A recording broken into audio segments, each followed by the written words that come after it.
बात करते हैं उत्तर प्रदेश की, जहां पर सीएम योगी आदित्यनाथ आज लखनऊ में रसोइया सम्मान समारोह में शामिल हुए। यहां पर अपने संबोधन में सीएम योगी ने समाजवादी पार्टी और अखिलेश यादव पर हमला किया। सीएम योगी ने कहा कि 2027 में यूपी की जनता सपा को साफ कर देगी। सीएम योगी ने कहा है कि समाजवादी पार्टी के अपने कार्यकाल में प्रदेश को लूटा गया। सपा सरकार में रोजाना दंगा और फसाद होता था। योगी ने अखिलेश पर तंज कसते हुए कहा कि बबुआ 12 बजे सोकर उठता था तो फिर कामकाज कैसे होता था। बबुआ ने आज एक बयान दिया है, कहा है कि जब हमारे परिवार के सभी लोग सांसद हैं इसीलिए तो सपा सपा बनी हुई है। हमने कहा अब सपा इसलिए सपा है क्योंकि जनता उसको अगले चुनाव में साफ ही कर देगी, हमेशा के लिए ही। एक गरीबों का शोषण करते हैं केवल अपने परिवार की खातिर। इन्होंने लूटा है, प्रदेश को गुंडा प्रदेश बना दिया था, गरीबों की जमीनों पे कब्जा करते थे, बेटी की सुरक्षा में सेंध लगाते थे,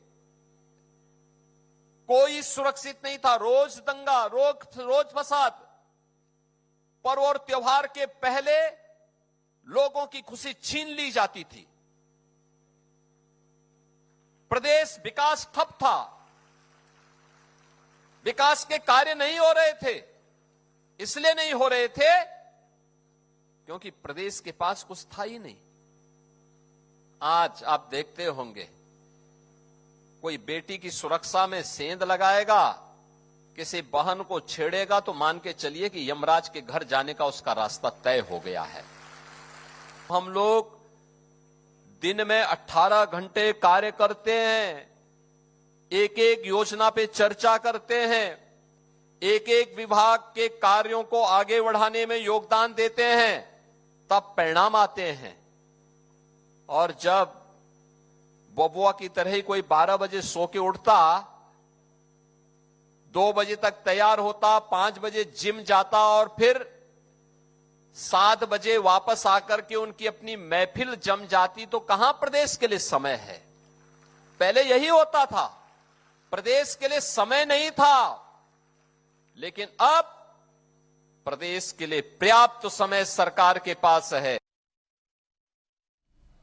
चीनी की बढ़ती कीमतों को लेकर भी योगी आदित्यनाथ एक्शन में हैं। चीनी की कालाबाजारी को लेकर सीएम योगी ने बड़े निर्देश दिए हैं। शनिवार को मुख्यमंत्री योगी आदित्यनाथ ने अधिकारियों के साथ एक हाई लेवल समीक्षा बैठक की। बैठक में राज्य की चीनी मिलों में मौजूद स्टॉक, बाजार में आपूर्ति और कालाबाजारी को रोकने के उपायों पर चर्चा हुई और गाइडलाइंस जारी कर दिए गए।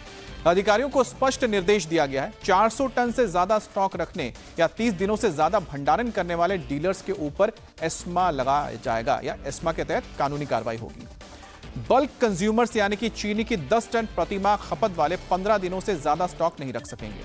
चीनी मिलों को बिक्री की तारीख से 7 दिन में चीनी गोदामों से निकालनी होगी। यूपी में हर महीने करीब 4 लाख टन चीनी की खपत होती है। प्रदेश में उपलब्ध चीनी में सहकारी मिलों के पास 23.60 लाख क्विंटल, निगम की मिलों के पास 5.28 लाख क्विंटल और निजी मिलों के पास 150.50 लाख क्विंटल स्टॉक है। 2026-27 में 28.14 लाख हेक्टेयर में गन्ने की खेती और करीब 90 लाख टन चीनी का उत्पादन का अनुमान लगाया गया है। ये भ्रम पैदा किया जा रहा है। उत्तर प्रदेश में इस वर्ष भी 90 लाख मीट्रिक टन से ज्यादा चीनी पैदा हुई। आज उत्तर प्रदेश में हमारे पास 179 लाख मीट्रिक टन चीनी मौजूद है। उत्तर प्रदेश में चीनी का जो खर्चा है वो 4 लाख मीट्रिक टन प्रति माह है।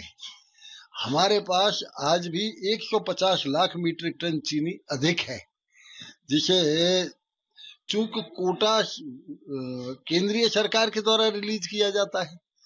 जब वो चाहे, हमने पत्र लिखा है, एक ये पूरे देश में हम चीनी सप्लाई करने को तैयार हैं। अब चीनी की कीमत बढ़ने के बाद विपक्ष को मौका मिल गया। समाजवादी पार्टी के अध्यक्ष अखिलेश यादव ने इथेनॉल वाले एंगल पर सरकार को घेरा। उन्होंने कहा कि कंपनियों और सरकार सिर्फ अपने मुनाफे के लिए पेट्रोल में इथेनॉल मिलवा रही है और दूसरी तरफ चीनी को महंगा कर रही है। अब आप सोचिए चीनी कितनी महंगी हो गई, और तब महंगी हो गई जब त्योहार आ गया है, आपको मिठाई खरीदनी पड़ेगी।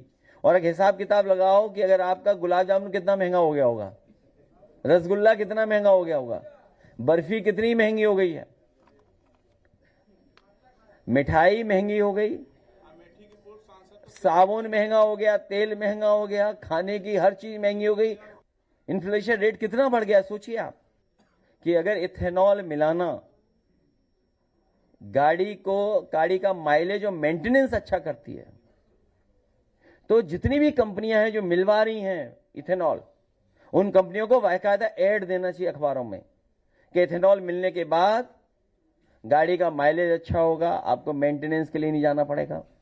तो सोचिए, मुनाफे की वजह से ये पेट्रोल में इथेनॉल मिलवा रहे हैं और मुनाफे के लिए चीनी महंगी कर रहे हैं।